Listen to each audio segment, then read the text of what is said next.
Welcome to Joe's Java Jive. Here we are on another episode, A Journey into the Soul.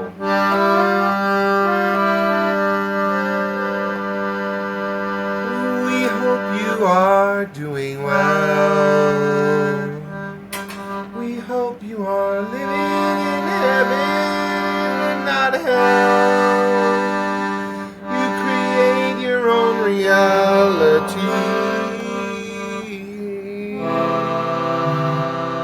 Won't you create a good one with me? Welcome to another episode of Joe's Java Jive. I'm your host, Jolly Joe Jester, and we've got a very special episode today.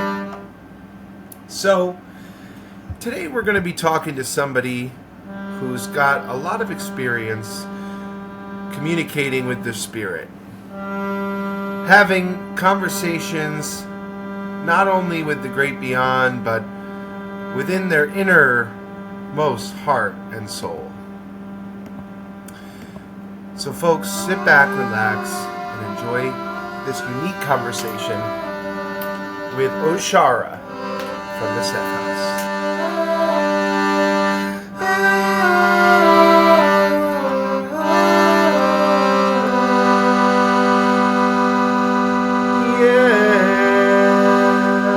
Hello and welcome, Oshara. It is so How good are to you? see you and speak with you again. Yeah, I just had to switch from Safari to Chrome, and different languages that they all speak techishnessly. Yes, well, we're here now on the same dimension and the same flesh. And yes, this is so nice to talk to you and have you on the show today, Oshara. And I'm really excited to tell the folks about what it is you're passionate about and what you've really dedicated your life and body to in Elmira, New York, my hometown. You're in the home of Seth and Jane Roberts and Robert Butts. Well, who are those folks for people who've got no clue? Oh my gosh, literary masterpieces and metaphysical breakthroughs and world renown. Jane Roberts lived right here in Elmira, New York, also famous for having Joseph having lived here as well. And Mark Twain lived here too, so there's all these notables and people of such renown. But Jane Roberts lived right here in this town and in this building, and she happened to suddenly find herself becoming a channel for an amazing, brilliant being calling himself Seth. And in the course of her lifetime after that, 45 books were produced by this amazing working collaboration. Some books Jane wrote all by herself, sort of, and some books, many books by Seth. And the content of the material is just mind-boggling and breakthrough material that really it has influenced so many people as far as new ideas, breakthrough ideas in spirituality and healing and wellness and metaphysical musings. Yeah. So, Things that, most people don't even know about, but it is a whole movement that there is a lot of people who have been influenced, whether you know it or not, by what happened in the 60s and 70s and 80s in Elmira, New York. Seth and Jane and Robert, the trio, it took a little bit of each of them to create this perfect ingredients to, channel this Seth entity, which truly has some remarkable things to say. And for those of you who've never listened to it, maybe you've never heard of this, you're in for quite a journey as you embark on the material. And I am reaching out to Oshara after actually getting to see the SETH House. And folks, it is an honorary, sacred chapel that is like really commemorating what went on in this space. And I want to thank Oshara for her dedication to, broadcasting this message, putting out the story, and it's because of Oshara's journey into this that I even heard about Seth here in 2024. So thank you for that, Oshara. Very important stuff. Oh, more the merrier. We need to share this with people because anyone who's really taking it to heart, it really is life changing. It really opens everything up about life and what our potential is, and healing and wellness and happiness. It's all right there in the Seth books. It is. And it really, for folks who maybe never heard of it, boils down to one phrase that Seth says, and it was coined from, the first early sessions in the first book. And it is the mantra, I think, throughout, which is that you create your own reality. And this is It really something. helps you take responsibility. There's no more blaming. There's no more, oh, it's in the past that this happened. It's like, and he's very big on being in the now. The moment of power is now. Be in the present. You create your reality.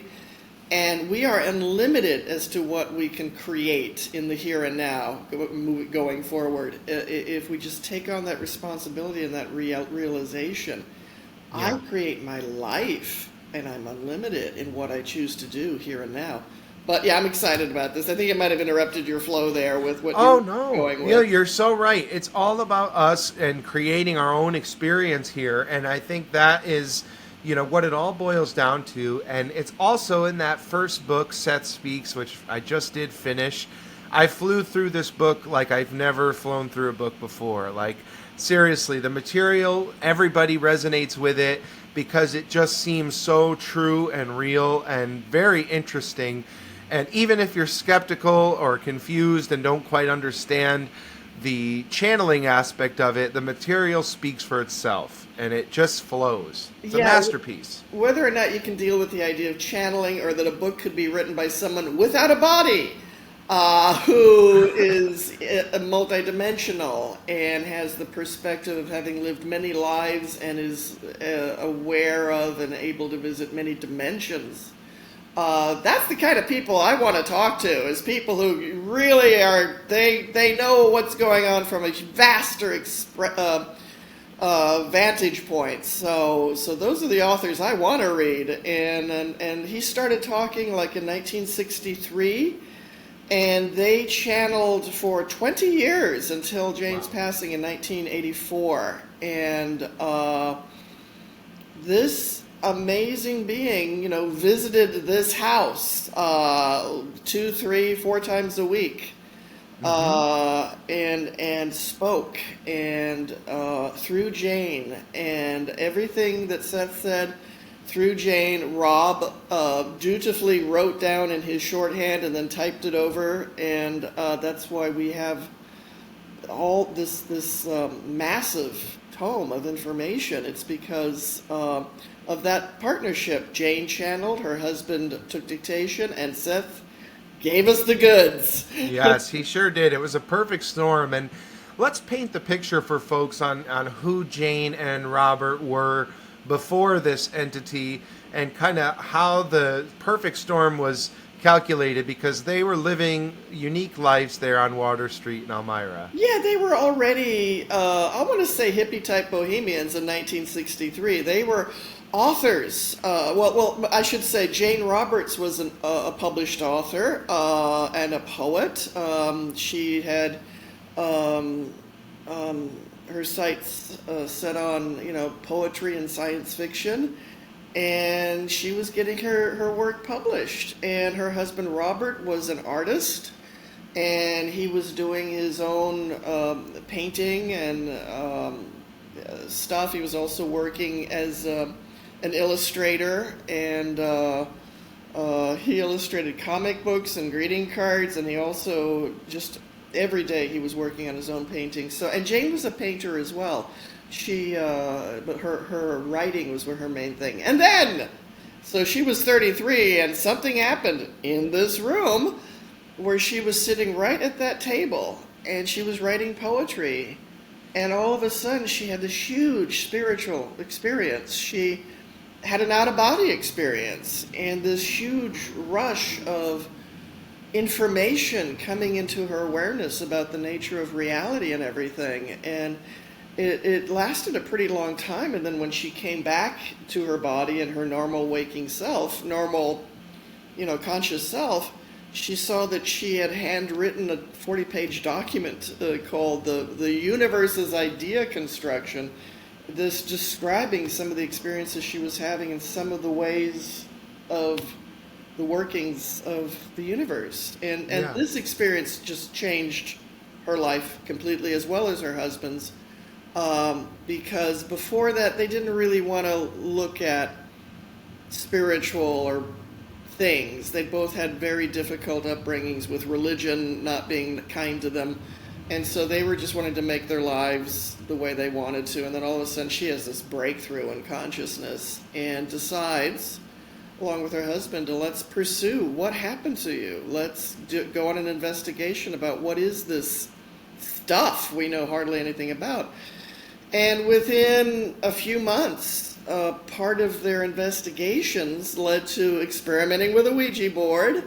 And that's where Seth introduced himself and said, "Hey, I got an idea." Yeah. And apparently all of this was prearranged before they incarnated in this life, that this was planned, that there would be this meeting where Seth would be doing exactly what took place over these many years, and that these books, this information, have such a great impact and influence on our human species in ways that bigger ways than we can imagine, actually. So. And it will continue to. And I think that's a big reason why I'm so drawn to this material, other than it being, something from my hometown that was a shock to me because it wasn't, really put on the forefront growing up, as Jane Roberts is one of another notable Elmiran. But let alone that, this is famous and I think is as spread throughout the cosmos. This is one of the most moments in the history of mankind, and it happened right in the room you're sitting in.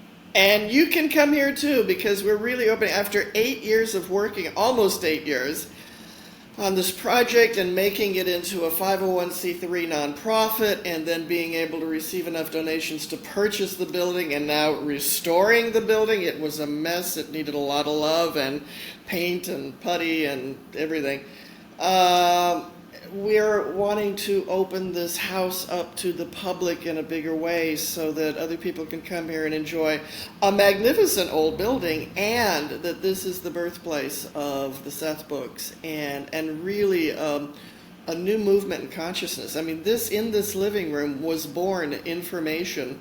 I was given information that birthed a movement in, I think, humanity's sense of self and spirituality and the greater picture about the vast cosmos we're all part of. And some of this stuff, it's mind-blowing, and it's touching lives all over the world. And it happened here in this living room. And this is why it needs to be preserved and open up to people who appreciate the information and want to just sit here and meditate or read or laugh or cry or meet other people who kind of get what this is all about. Yeah, it's very fresh, folks. This material has not aged a day, and it feels like it's meant to be rediscovered today. And in this current millennium, I think it's truly some of the most powerful information that you can ever take in. And I think it just feels so unique and special and important, because truly, an entity like this wanting to come through and give us a little bit of a look behind the curtain, of what's really potentially going on beyond this physical trip that we're all on, going day to day and caught up in the hustle and bustle of life and this physical trip. We oftentimes tend to forget about the spiritual journey, and many people have different religions and different practices and rituals, but I think that thinking about it in a state of meditation and going deeper and connecting with yourself, that is really what I think Seth is urging the viewers to do. By taking this in, you're actually just getting deeper in touch with your own wisdom and your own inner spirit. That's so totally it. You're saying it so beautifully. It's self-empowering through self-awareness. He's trying to tell us who we really are, to get over all the sad hang-ups that might have been heaped upon us from sad religious dogma, or just being on Earth. There can be a lot of limiting ideas that can pound us sometimes. So, and he's like saying, no, here's what's real. You're part of a greater reality. Your soul is so multidimensional. You're capable of such wondrous things and healing, and everything you said, I applaud you for reading Seth and being able to articulate as well as you did. Here, let me run over here and show you some of the Seth books. And I am going to say I'm sorry for having piles of papers up because I'm always working. This is a workspace. It is. I'm the president of the nonprofit organization, founder, president, chief bottle washer. You know how it goes, swabbing the decks, and painting, and doing all the legal and the moral and the paper and the. Yeah, show us around, because this room you're in is truly spectacular, and all those papers and books. I was so fascinated getting to go and witness this, especially this table. That center image, that's Jane Roberts. That is Jane Roberts. Jane Roberts was a cute girl. And she sure was. She really was. She was hot. I would ask her out. But when Seth came through, now you know more about me than you knew you were going to tune into. But when Seth came through, Seth was a male energy. And anybody who saw Seth channel said, whoa, Jane is gone. And there's this big, huge, booming voice male being present who wasn't Jane. Here's... Let me give you as you mentioned, one of their big, most important books ever is called Seth Speaks. I don't know if this is showing up backwards. Yes, that's a good place to start for folks who are just hearing. Yeah, if you only read one Seth book, make it this one. This is him saying an introduction to the universe, basically. And then also the other life-changing book is The Nature of Personal Reality. Mm-hmm. This will help you get into the inner workings of your mind and consciousness and make the changes we all need to make your inner world a neat and tidy place and a lot of fun to be in. I'm just starting that one, so when I finish that, we'll have to have you back on the podcast to kind of discuss some of that book as well. Here's a nice picture of Jane, some pictures of Jane. She was just a wonderful person by all accounts and everything I've ever heard. Here, I'll show you. There's that picture. There's Jane. Nice girl. And there she is channeling Seth. Hi there. I'm a big multidimensional being. Let's talk. So, yes. Like I said, all these amazing books. I'm going to try to, I'm holding my computer, so here's just a runaround of none of the furniture was theirs. We're just trying to make it comfortable. But as you first walk in, there's these beautiful bay windows that you'll see when you walk in. And right around there was where Jane had her first big spiritual experience, the out-of-body experience. And she apparently flew out that window into what at the time was this huge tree was right out there. And she got to be in the leaves and the life of that tree. And that was part of this massive journey she was on. So I'll go ahead and walk in that direction. The reason that moment, just to spoke on that, it's like when you're in a dream, and you're hovering over the world and out of body. People have talked about it in near-death experiences, and I think a lot of us know what that feels like from our dreamland, and Seth would tell you that is very similar to what happens when you pass away or when you're done with this physical trip, and that's very much what it's like to live in the mind of Seth. Is this out of body. You can be anywhere, anytime, and feel the consciousness of this tree, this microphone, this light, whatever it is. That's what you're talking about when she escaped her body and came back and saw, there's a 40-page document here. and that was just the beginning. And that experience, near death, people have been through the near death experience, out of body experiences. This is It changes everything when that happens to you. I had a near-death experience when I was 18, and it changes everything. Also, part of that knowing how loved we are, and a part of what Seth called all that is. So he doesn't use the term God. His term is all that is. We are all part of all that is. I'll show you a couple little pictures here, and I'll explain the two bottles. Here's the explanation for the two bottles. There she is. And she had two bottles for some reason sitting on their windows, so we put them in the same place so you can see. It's to prove. I love that. And that's something my mom, who passed away, would often do, though, especially the ones you have there, that cobalt blue, shining, let the light shine through. And my mom had a whole wall of that. I know, I grew up, there were bottles on our windowsill, too. I don't know where that tradition went, but anyway, we hold it here at the Seth House. But you can see her, there she is with her typewriter sitting exactly where I'm sitting. And then there's the notebooks in the background of, like I said, Rob typed out manual typewriter to begin with, everything Seth said. Right there she is, there's the bottles, there's the house that's still there exactly as it shows, and her typewriter sitting right where I'm sitting. Beautiful.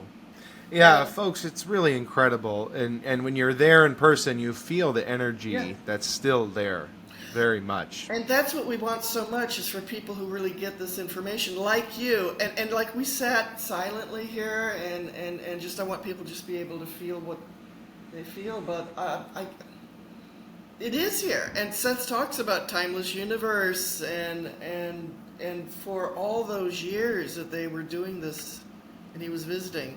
Yeah, so we just had somebody visit for the last couple days. Wonderful person. Her name's Teal. But she, just sitting here and being able to meditate here and tune in and to have these kinds of conversations that we're having now about, oh my God, this is mind-blowing information.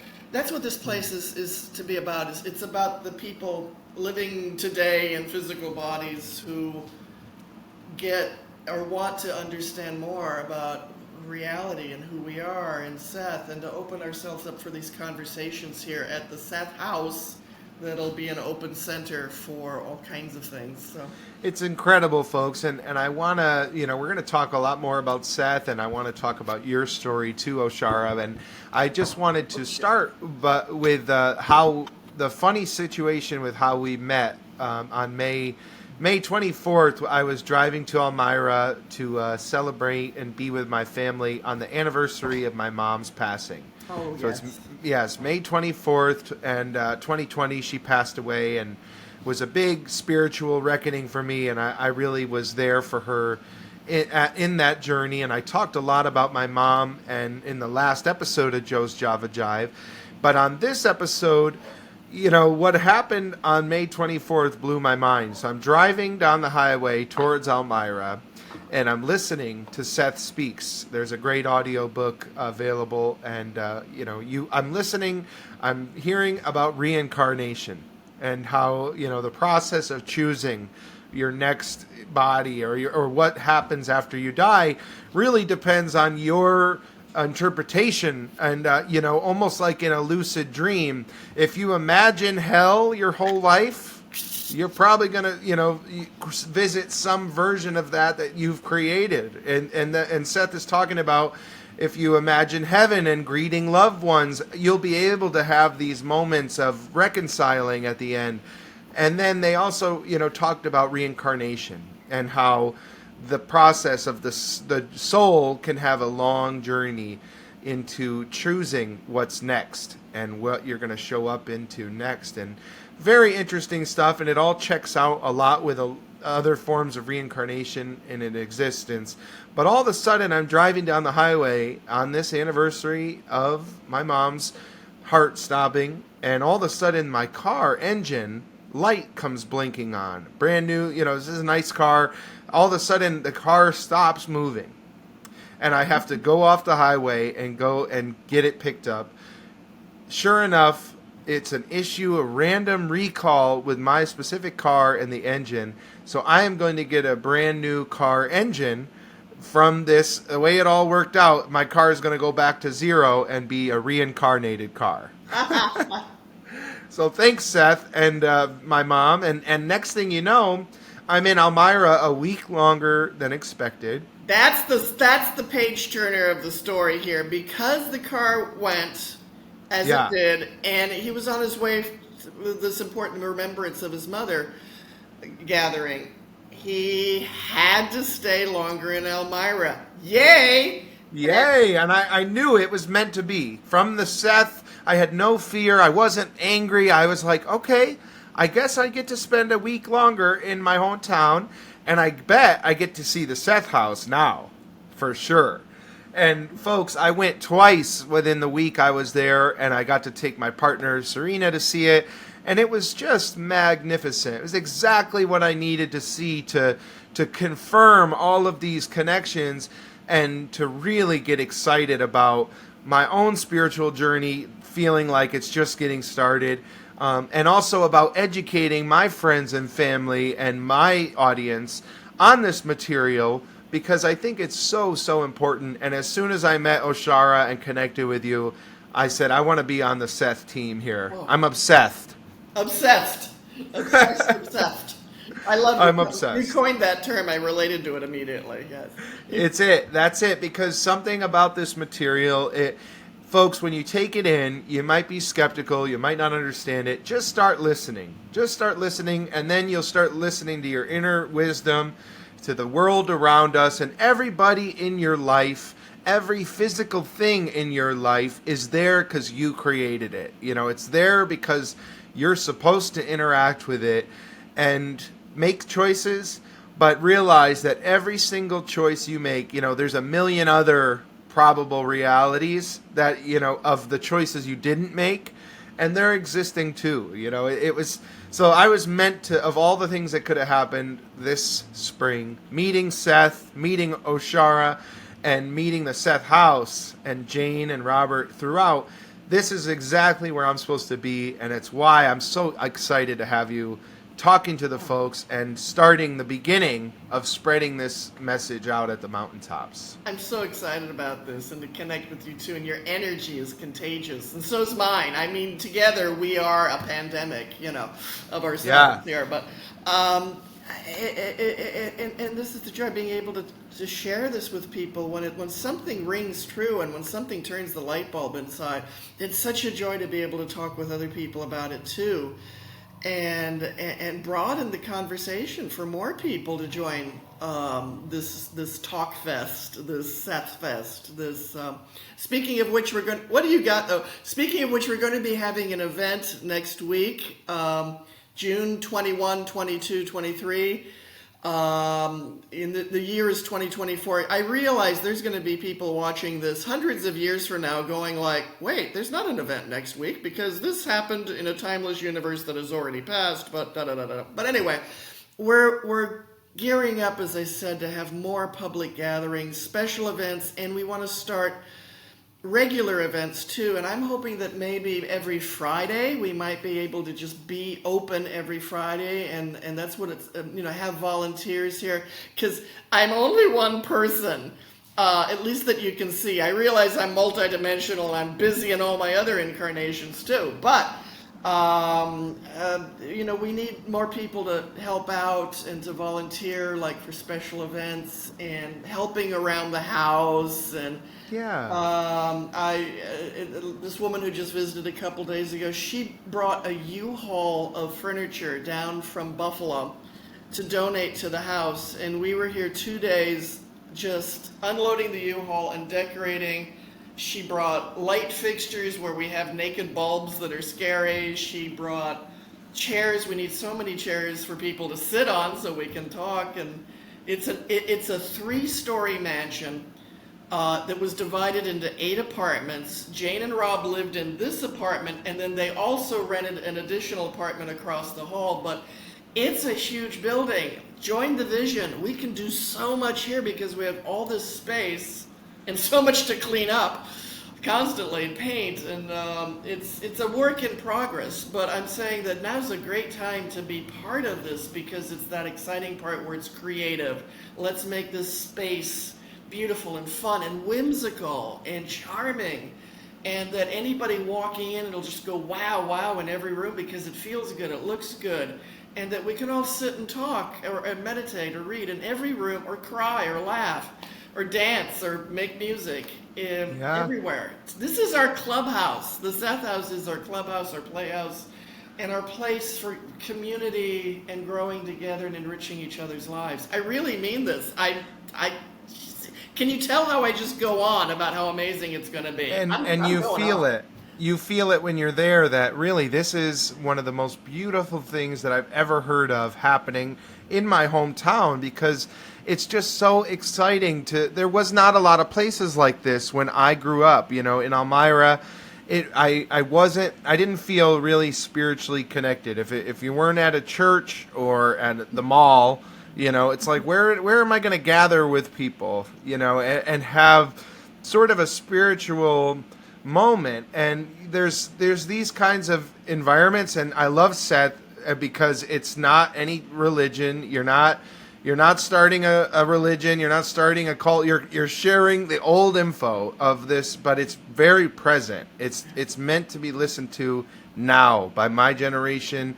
We got to carry on, and it's called the New Age movement. We alluded to it. I think that's what they say. Seth started the New Age movement in a way. I've heard that rumor. I know whatever, and I like the term New Age. I think we have been entering in a new era of understanding and awareness and exploration, and redefining ourselves from some of the limiting ideas of the past to move forward. All of us as a beautiful human family and into a new awakening, a new age. And folks, you don't hear people saying this every day. I'm so sick of people saying, "Uh-oh, the end is near," or "This is it." Civil war's coming. You wait, buddy, because I hear this all the time. Of this is the end. This is like the terrible chaos, and everything Oh. sucks. And so many people are afraid. And you realize you're creating that reality by saying this to me, to yourself, by taking in news all day long that's feeding this fear monster. You don't have to be afraid of this world, because when you go to this when I spent a few hours at the Seth House, I was so taken aback by someone and an energy of, we actually are the light workers. We want to see beautiful things happen. We want to awaken people. We want to see 50 years from now being the best it's ever been. And I've always been that kind of a hopeful person, thinking this is very much salvageable. There will always be people.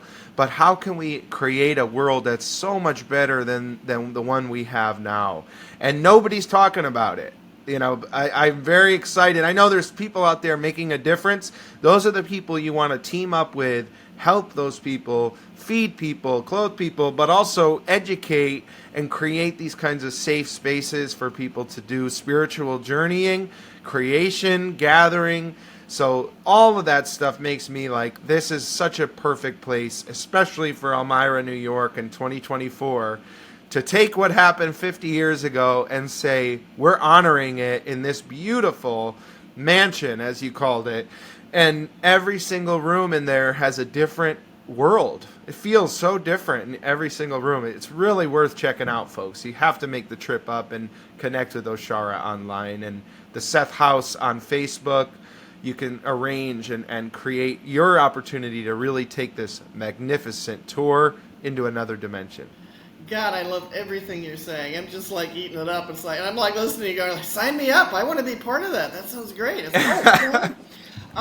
And God, it's this is what we need. We need this breath of fresh air from a higher being of love and light who is embracing what we're capable of. And he also said, he didn't make many predictions, but the ones he made were really good. And it was like you were saying, like we talked about, 50 years ago, he said in 100 years, which would be about 2075, the consciousness of humanity will be undergoing a complete revolution, sort of. And it is. I mean, in the last 50 years, we have really move forward in so many ways in our sense of self, each other, and I feel it. The effects the 60s is rebounding. Yeah, it's almost like my generation and the people of today, reminding me of the 60s, which I always felt like I was in a past life there,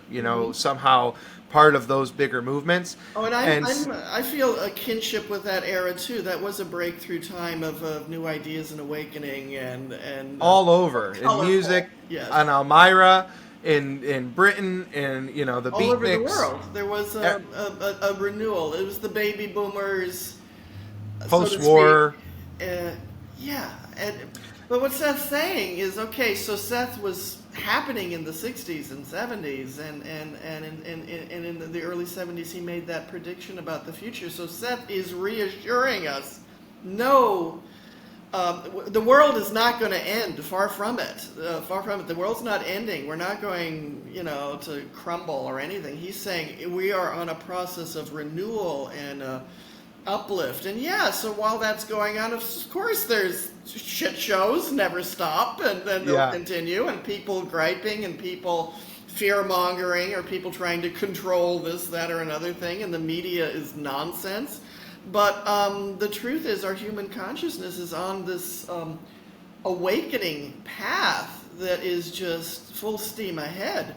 And so, again, part of the life-affirming nature of Seth saying, yeah, you're going in a lot of good directions. Enjoy the ride and get enthusiastic and meet with each other and really co-create a new world.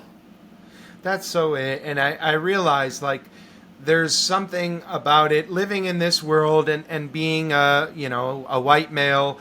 I've realized my life's been pretty easy. I've had a lot of easy going, almost effortless life. And I'm realizing, with that and with this unique moment, how can I become awakened and help people and go beyond, just living a life of comfort, but being of service to the people, to my friends, my family, and growing that circle.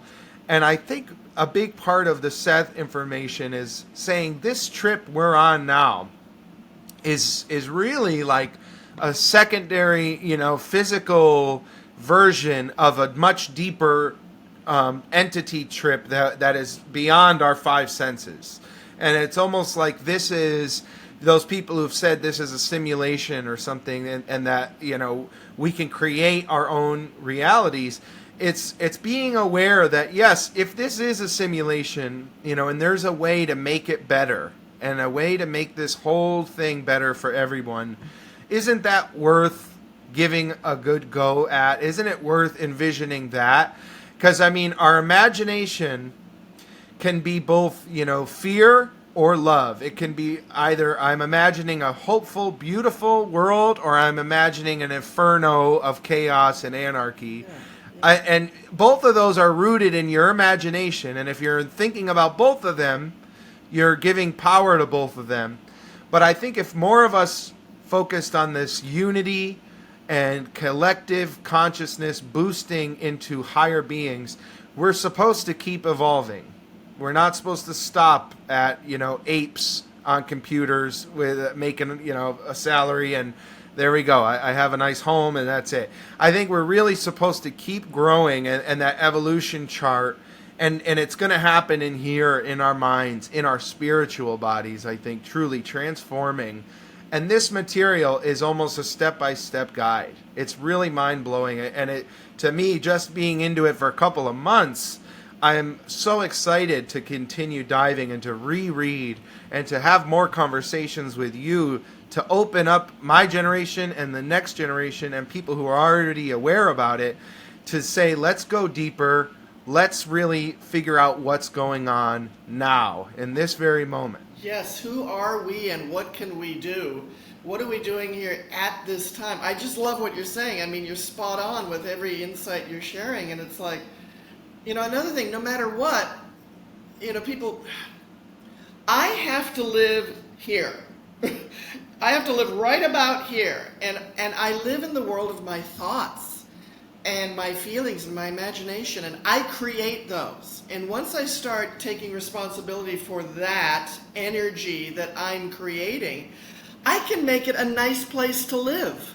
I don't have to have bad thoughts of the history or fearful thoughts of this or bringing in every opinion that is stupid and mean and dark just because they say, we're intelligent, so you have to believe us when we say things are dark and bad and gloomy. So if you want to be intelligent and you want to be informed, you have to, suck down dirt. It's like, no, just get everyone out of here. Just get everyone out of your space and start again. Get a U-Haul coming over from Buffalo with nice new clean furniture. No, get just you live in your thought atmosphere. You live in your soul frequency.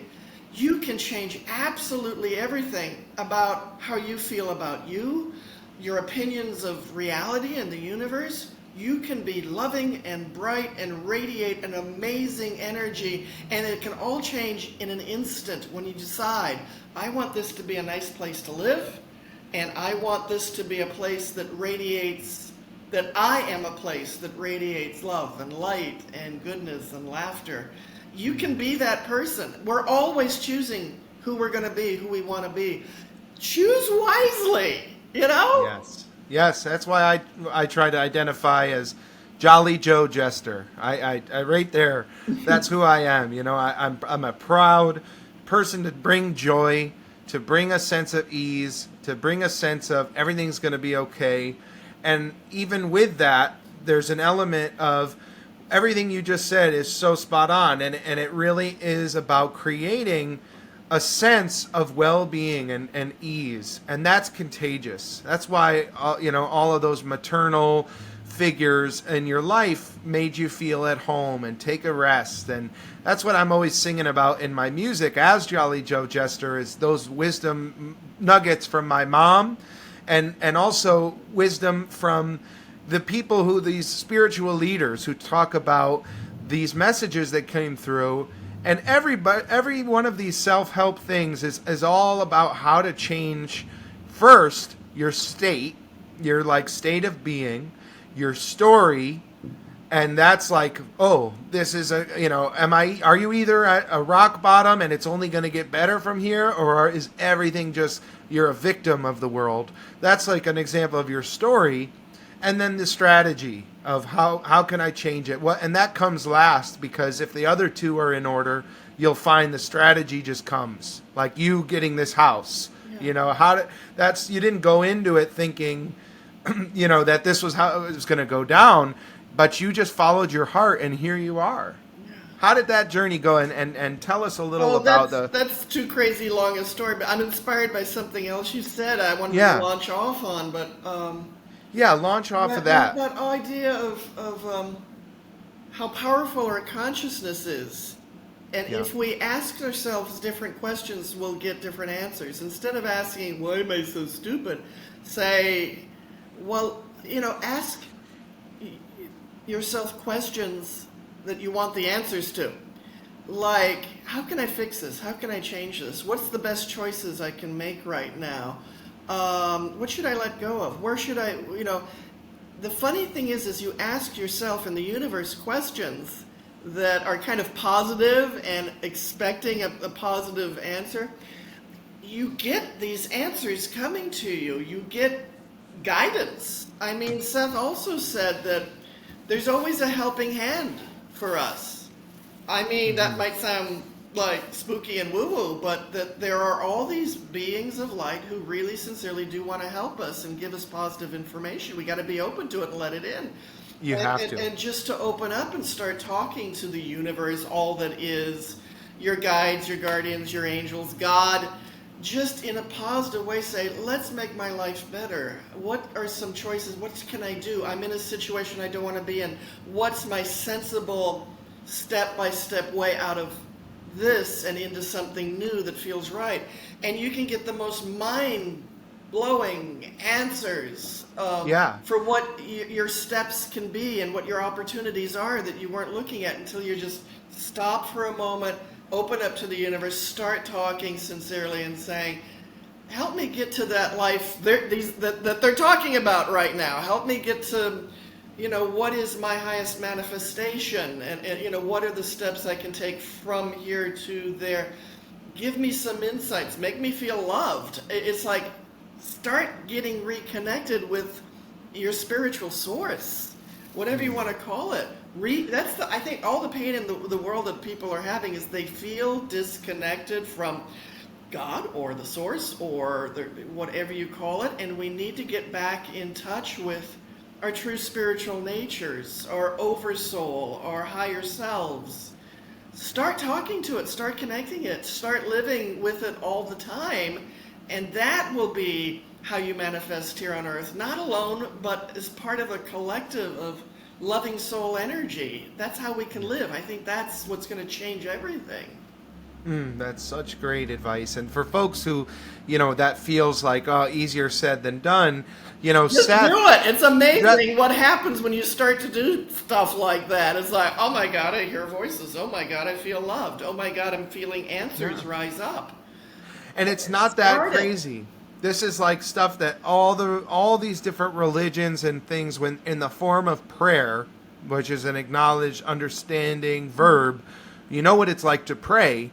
This is a form of that. Yeah. It's a form of that doesn't need to be tied to any one religious group, but through getting in touch with your spirit, your inner wisdom, and boosting your satellite signal of what you want, and what you think that humanity wants, the answers come back. You realize it, whether you call it Seth, whether you call it a lost loved one, or you call it God, Allah, Yahweh, you're tapping into something that goes beyond you. And I think that relationship to God, to the universe, to your own entity, you will find a lot of answers in it. And other thing I wanted to say is that Seth often talks about the common phrase of, let me sleep on it. Yes. Oh, dreamland, sleepland. He says, go ahead. You go for it, dude. Yeah, because that's it. I mean, those answers, there's a lot to talk about in Seth Speaks about dreams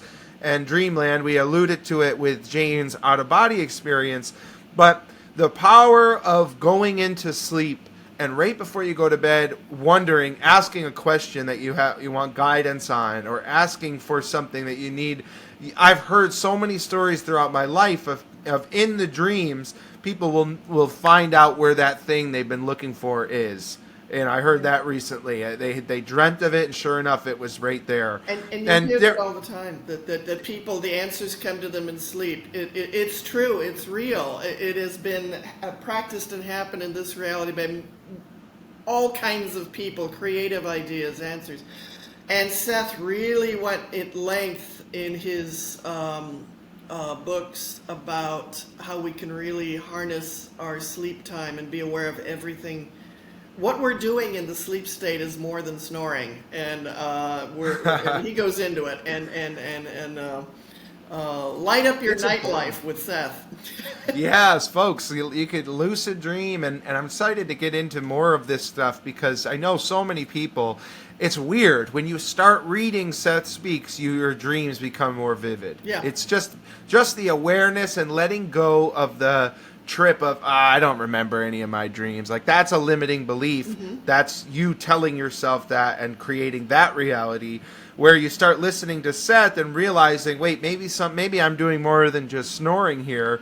Then your eyes open up while you're sleeping. Well, and I've been sleeping a lot more. While your eyes are closed, your eyes are open. But that we can, he gives lots of tips and pointers for really getting the most out of your nightlife. And bring back information that is life-changing, really, when you realize how multidimensional you are and how alive and awake you are when you're sleeping. Yeah. And that's it. It's all part of like if we are spiritual beings, we're a plant. Sleep is the water. I think it's like right. feeding the plant, nurturing. And I have a song that I created, Jolly Joe Jester, called "You Must Have Needed It." And maybe I'll slip it in at the end of the podcast here because it's a little taste of what my mom used to say when we would wake up from a nap, and she would, most people in America, and I think it's part of your capitalistic, always needing to be going, doing. God, I didn't want to sleep that long, or why did you let me sleep? You must have needed it, yes. You must have needed it, and that's the core belief. Too. Yeah, you must have needed it. And with Seth, I think he talks a lot about how our spirit, is when we sleep, it goes on a journey. It might be in another dimension.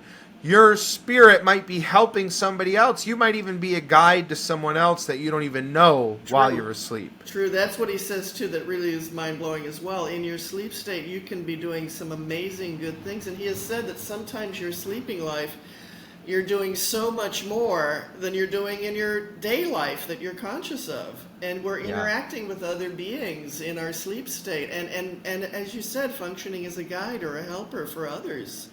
It's amazing. It takes on whole new dimensions of possibility. You never know what you're doing there. And I think as we all start, identifying dreams and learning from them, there's so much there. And I think it just makes sense to me that Seth, explained the afterlife as very similar to your sleep state. And he was talking about what's now called the near-death experience and the afterlife in 63, 64. Long before those terms were coined, near-death experience, or that, it's so funny that people can be so religious and they say there's an afterlife, but if you bring up actual experiences people have had with near-death experience, they go, oh no, but we don't want to talk about that. That sounds like devil stuff. No, it's proving the religious point that all these religions have said there's an afterlife, but then as soon as you try to report to them, here's someone's experience with the afterlife. No, shut it down. You can't talk about that. It's the devil. Stop. We get it now. Some of those ancient rumors about when you die, you go elsewhere, it's proven.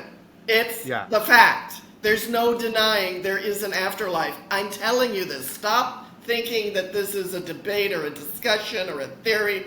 Millions of people are telling you about their near-death experiences. Their body died or they came close to oblivion of the physical.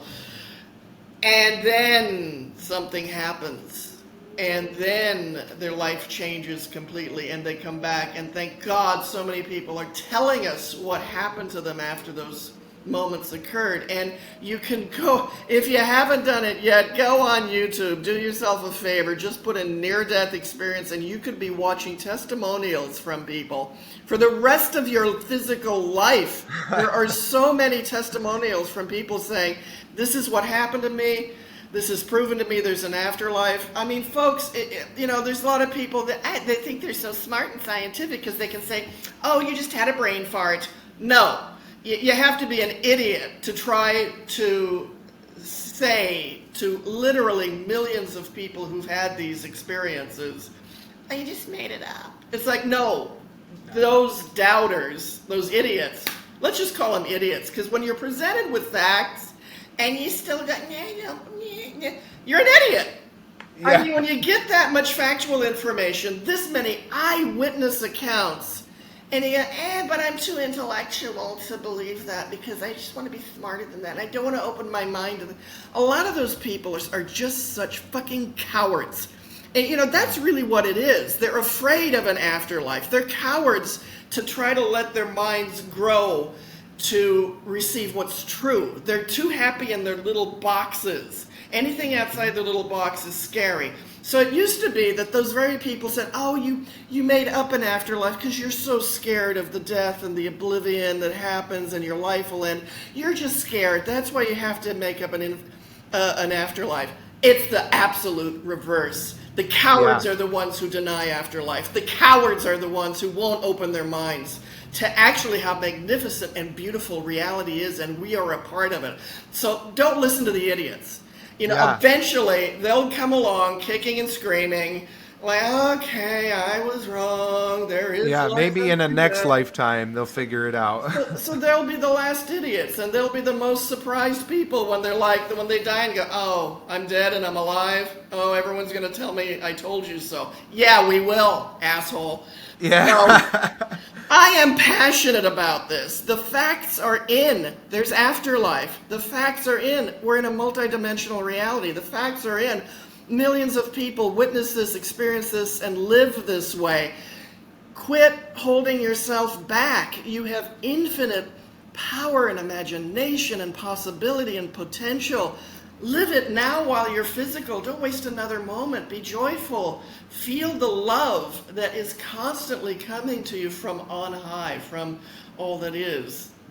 Why wait That's another beautiful. second? This stuff's good, guys. This is good It's stuff. really good stuff, and Seth Sorry warns for about swearing, this. but I go off the rails. I'm sorry. We love your passion, Oshara. We love it. We need to hear it. And I think you're speaking to somebody who's listening and needs to hear this, because so many people live their life in fear of what's going to happen. And I think Seth warns specifically in Seth Speaks about the dangers of imagining nothing and how that's only going to delay this process of when it comes. If you're imagining blackness and nothing, you might actually be, delaying the inevitable in that time. So be very careful what you imagine, because I think at the end of the day, you're not going to be done. You're going to have spirit guides at your last day helping guide you and helping awaken you. But it's just, I love what you said. The facts are in, folks. There is a story that happens after your physical story ends. Oh, And, yeah, it's been happening for years, It keeps for centuries. We keep beginning and re-beginning, and just to follow through on what you're saying too. Don't worry about your friends and loved ones who are doubting Thomas's and when they die and everything, because he says no one is left to suffer after they die or be confused. At first there might be some disorientation. So what? You just died. You're a little disoriented. We get it. But that always there are those who will come to assist and help you and give you the scoop on what's really going on. Congratulations, you won a prize. But they'll help you through. And it doesn't matter what we believed when we were alive. It doesn't matter what we believe. And it doesn't matter if you missed Sunday school for a few years. You're not going to hell for anything. That's the most disappointing thing is the people you don't like aren't going to hell. They're not going. They're not? Damn, I have a list of people who should go to hell, and I told them myself, they're not? They get the same afterlife? Yeah, sorry. It's a bummer, isn't it? No, it's not. We all get to live and learn and evolve and change and grow. All of us, even the people you don't like. Sorry, it's true. And that everyone is helped in their afterlife to what is their best and highest good and the path to follow. And I don't know, I guess they make appointments and you go to offices and they, help you with stuff, fill out paperwork, lots of paperwork. Yeah. That sounds like more purgatory to me. Yeah, that's the wrong... if you have to fill out paperwork, you're in purgatory. But don't worry, we'll move you through the process. I'm making this up. I'm so sorry to all those people who go to the afterlife and they're sitting in an office filling out paperwork. I wish Oshara hadn't put that in my mind. I wouldn't be named. Yeah, that might be a little passing dream on the way to the pearly gates. Past that, because it's your infinite potential. Everyone has infinite potential. You too, and enjoy it and get that journey going on, man. My God, we have talked about an hour and I'm loving it. Let's just get started.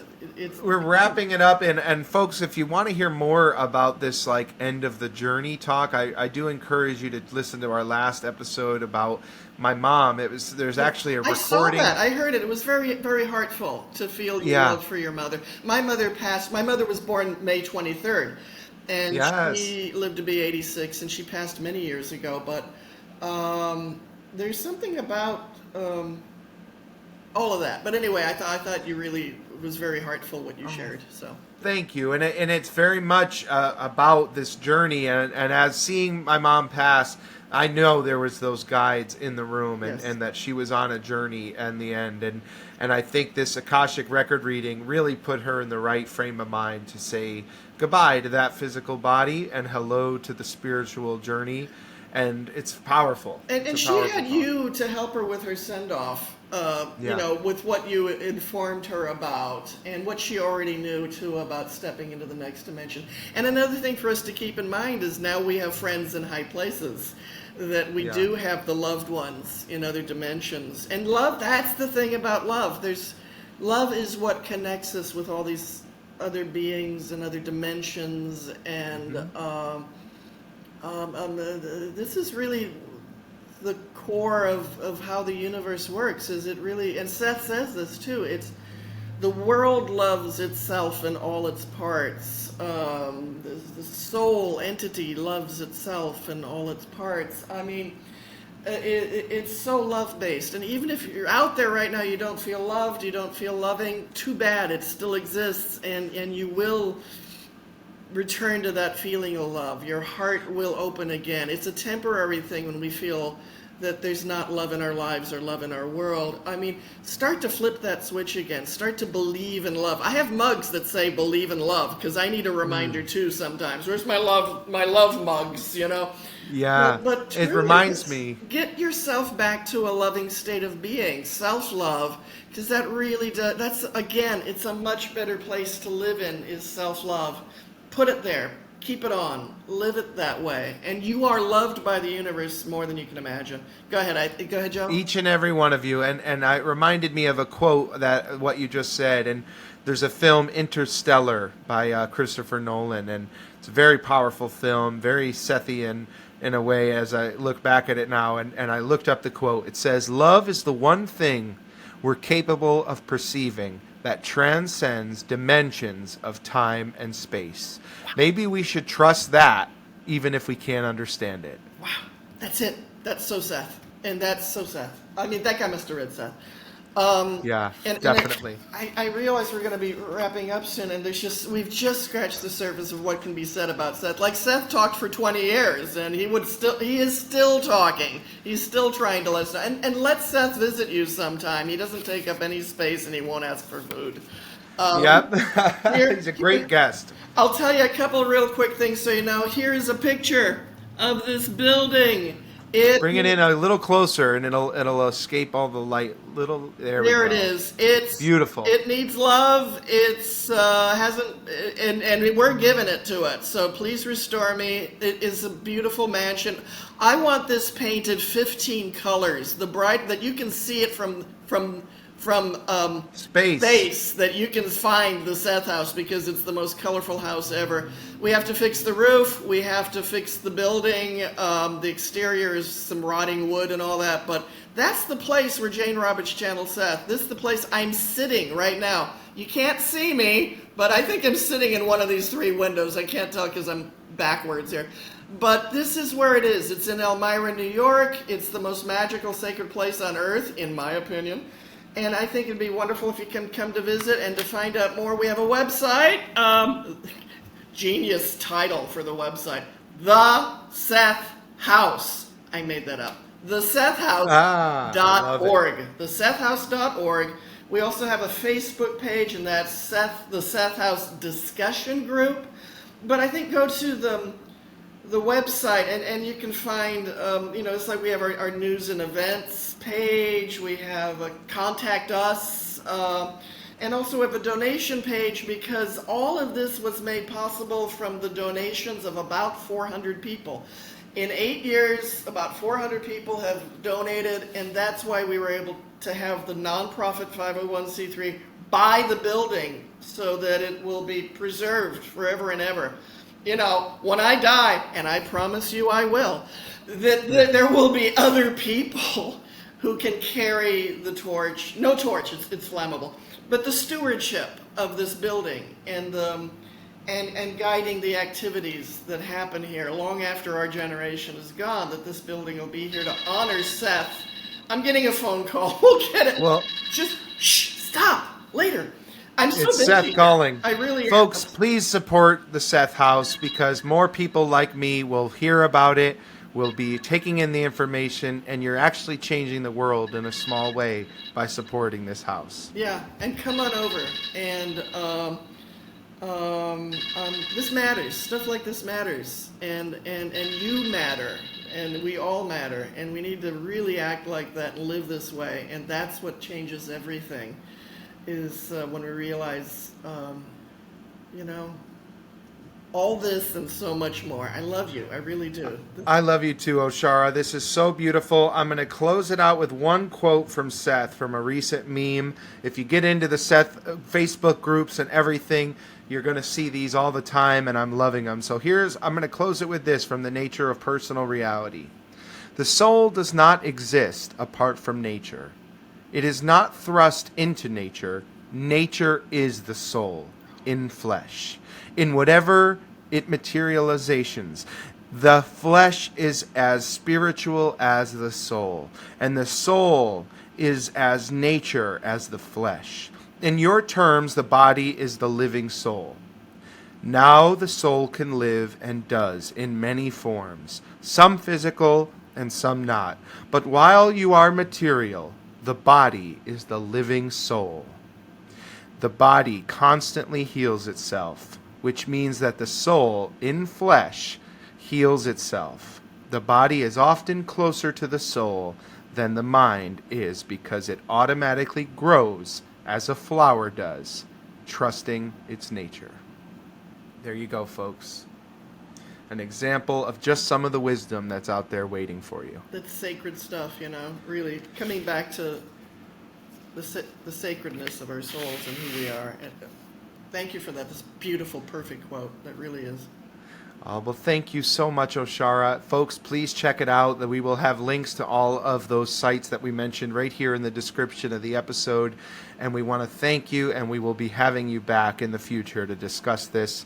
To you, to everyone listening in the universe, the cosmos, from beyond, the future, the past, please, peace and love. Let's create a better reality, right? You said it. That's the way, man. All right. Peace and love, folks. See you next time.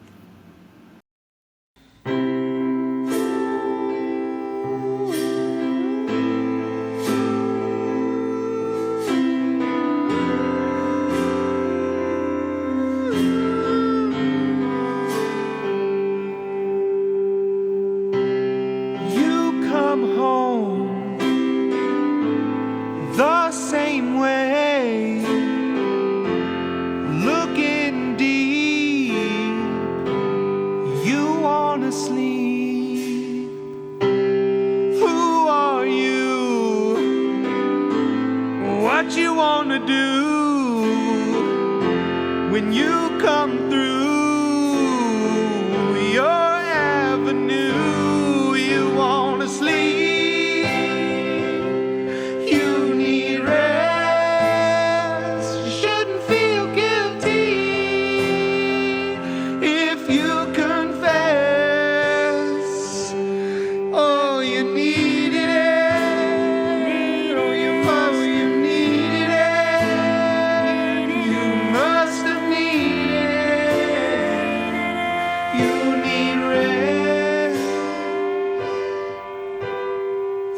Your sanctuary's open.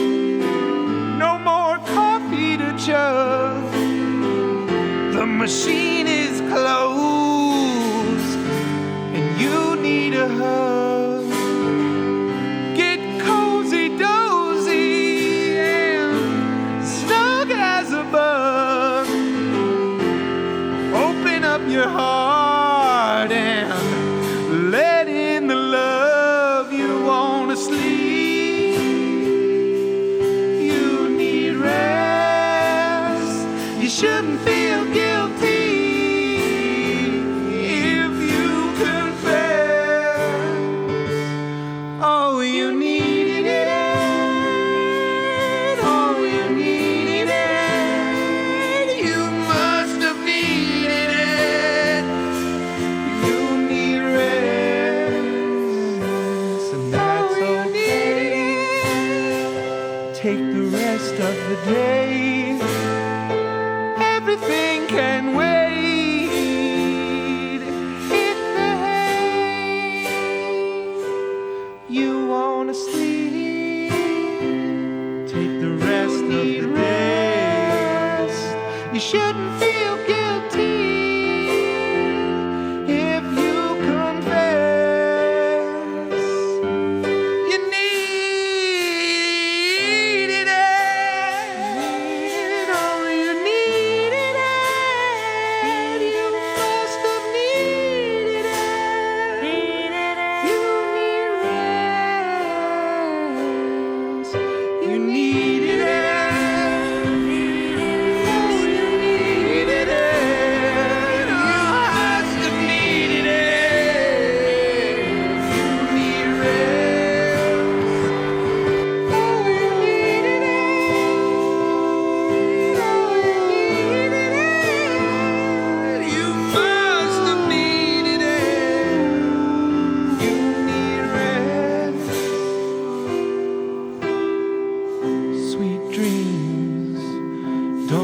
the bed bugs bite.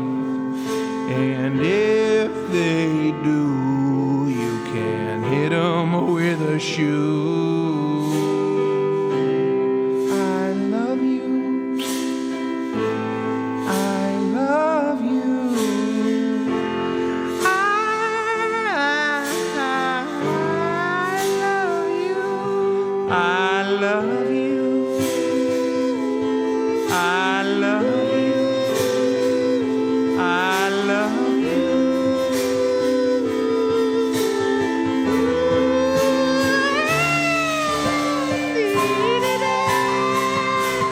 Oh, you needed it.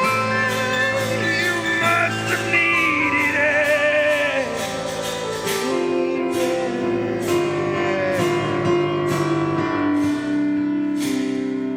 It's okay. I'll tuck you in and set an alarm. Sleep well. Good night. I love you with all my heart. Don't worry.